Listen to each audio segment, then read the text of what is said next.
Welcome to the TAPA APAC webinar training on facility security requirements. And today, we are joined by our trainer, Mr. Roger Lee, and guest speaker, Mr. Jonas Katara. The facility security requirements represents minimum standards specifically for secure warehousing or in-transit storage within a supply chain. Now let's begin the training. All right. So for the what's FSR? Is facility security requirement. All right. Facility security requirement (FSR) is more towards the warehouse and also the perimeters of the building. Trucking (TSR) outline the processes for the truck and transportation. All right. And then TAPA standards. Now the TAPA standards are also reflected in the website. If you look at the website, all right. And TAPA have got 3 regions: America, EMEA, and APAC. All right. All right. And America is here. TAPA Asia Pacific is here, and then TAPA EMEA is here. All right. Okay. Scope of the. Let me show you the scope. Under the FSR, the highest is TAPA A. TAPA A is the highest. All right. TAPA B is the middle security protection. TAPA C is the lowest. All right. TAPA A, TAPA B, and TAPA C. All right. For FSR, A is the highest, B is the middle, and C is the lowest. All right. Now this is the risk. All right. TAPA A has the highest, I would say TAPA A has the highest potential loss, right? Lowest risk. Why? Why? Because TAPA A, you talk about risk. TAPA A has the lowest risk because the requirement for TAPA is very high. All right. Then TAPA C, all right. TAPA C, the impact is what we call the risk for TAPA C. All right. You have got high risk. All right. TAPA C is the requirement is not so strict. Later on, we'll go through with you. Jonas and I will go through the 3 types of level. All right. And then, of course, TAPA A, B, and C, you need to have an IAB. What's IAB? Independent audit body. A, B, or C. All right. Self-certified is only for C. For TAPA C, you all can do it on your own. Once you are certified today, okay, once you take the exam, tomorrow there is an exam tomorrow. Tomorrow morning we do an exam. All right. Once you have the exam, all right. Once you have exam, you can basically go up to once you pass, you will have an auditor cert, and then your level is you can do self certification up to level C. But for IAB, okay, level A, B, or C, you can have IAB. All right. Okay, let me show you what's the IAB. All right. Okay, let me go through the requirement. Okay, under here, today we're going to cover the perimeter under TAPA FSR. What's the important part of the perimeter? The outside wall, the door, office and warehouse. Inside the warehouse, the security system, training and procedure, and workforce integrity. We'll go through total of 7. All right, 7 areas. And once you finish the 7 areas, tomorrow we do the exam. All right, and once you pass the exam, you'll be awarded a certificate. And with this certificate, all right, under TAPA C, FSR C, all right, you all can do the audit. But for FSR A or B, you need to have IAB to help you. All right, IAB will go to your company and do the I would say and do the audit. Audit, yeah. Yeah, and do the audit. All right. Great. So let me start with section 1, FSR section 1. Okay, so this is the warehouse, external, cargo handling, shipping. So let's start.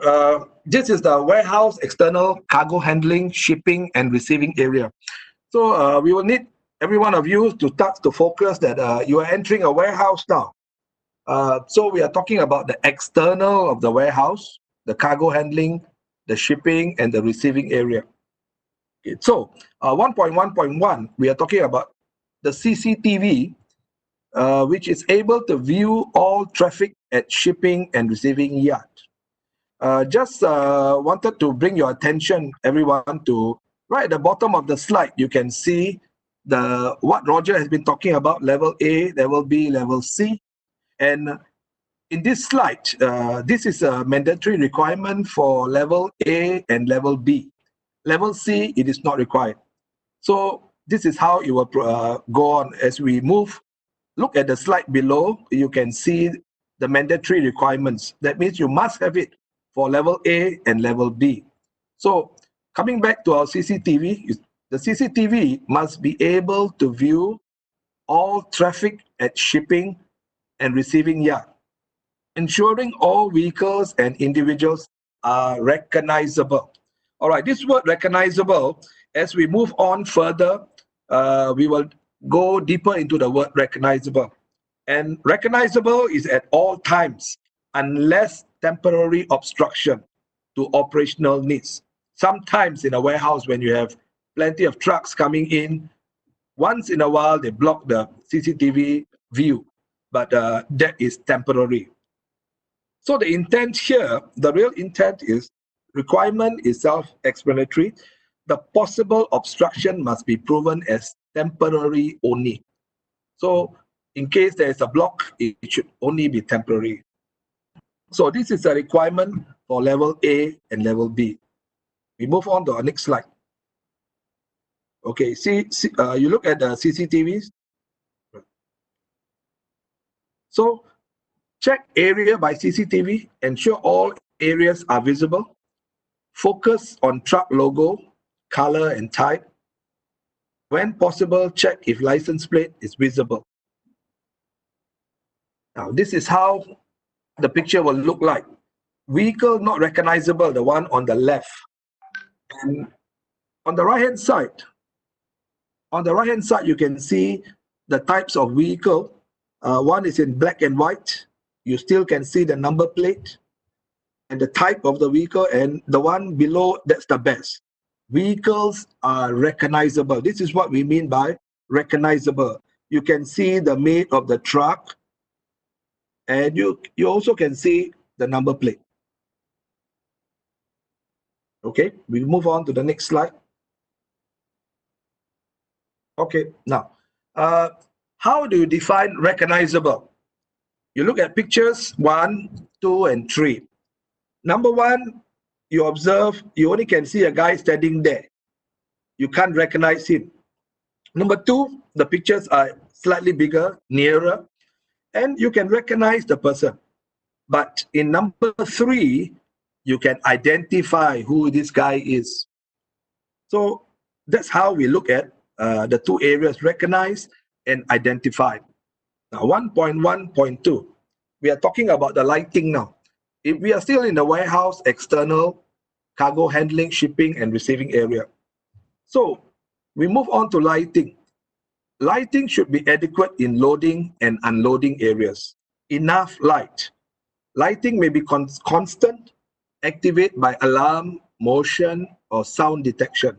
There are people who have, when you move, the alarm detects you and light comes on, and all by sound. So people are talking about power conservation now. So this is a very popular mode in many areas. The intent is to ensure a clear, visible recording during night times. And this, you can look at the footing of the slide.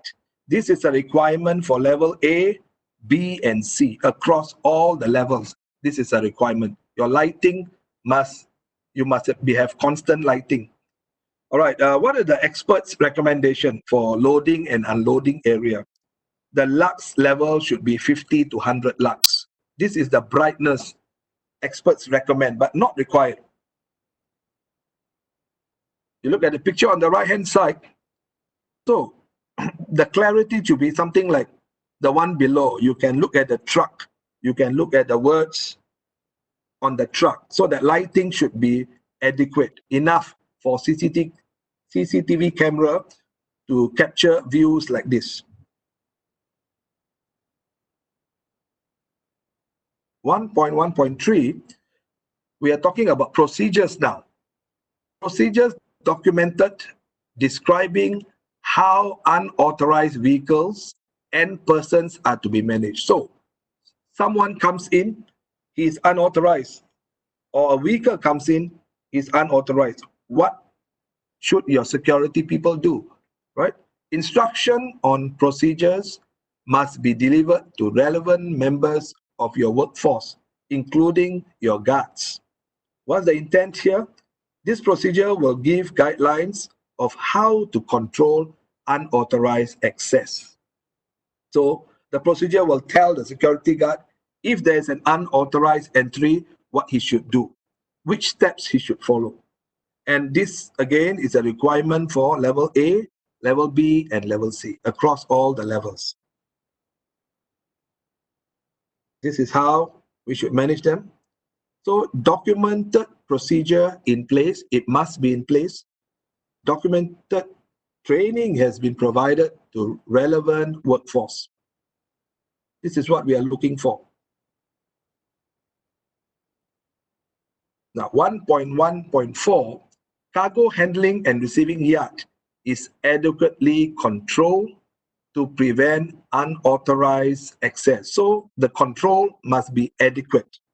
Intent, measures taken must avoid unauthorized access by individuals and vehicles. And in this case, look at the footing below. It is for level B and level C. Now, look at these pictures here on the right hand. You see there are some bollards placed in the organization to prevent vehicles from coming in. And some are good, weaker versions, some are strong versions. So this is the intent here. So far, any questions, anybody? Yep. Go ahead, no problem. Okay. So camera coverage. Now, 1.1.5, for ground level accessible windows or dock doors, the annual risk assessment must evaluate the need of anti-ram barriers. We will cover this in section 6. But anti-ram barriers, look at the intent. Ram barriers are not always needed. It all depends on your risk assessment, which you conduct yearly. Based on the recommendations of your risk assessment, then we proceed with ram barriers. So this is a requirement for level A, and based on your risks and threats, that ram barriers are needed or not needed. So it all depends on your risk assessment. And this is a requirement for level A. Look at the pictures on your right-hand side. The one in yellow, that's an anti-ram, prevent any vehicle to ram into the doors, the dock doors there, and enter the warehouse. So the purpose is that, the intent is that. 1.2.1, we are talking about physical security now. Physical security means your barriers. Physical barriers encloses cargo handling, shipping, and receiving yard. The intent to prevent unauthorized access. And this is requirement only for level A. Now look at the pictures here. Your barriers can be fencing and certain walls up there, different types of barriers that will enclose your receiving yard. Here is what our participants and trainers have to say.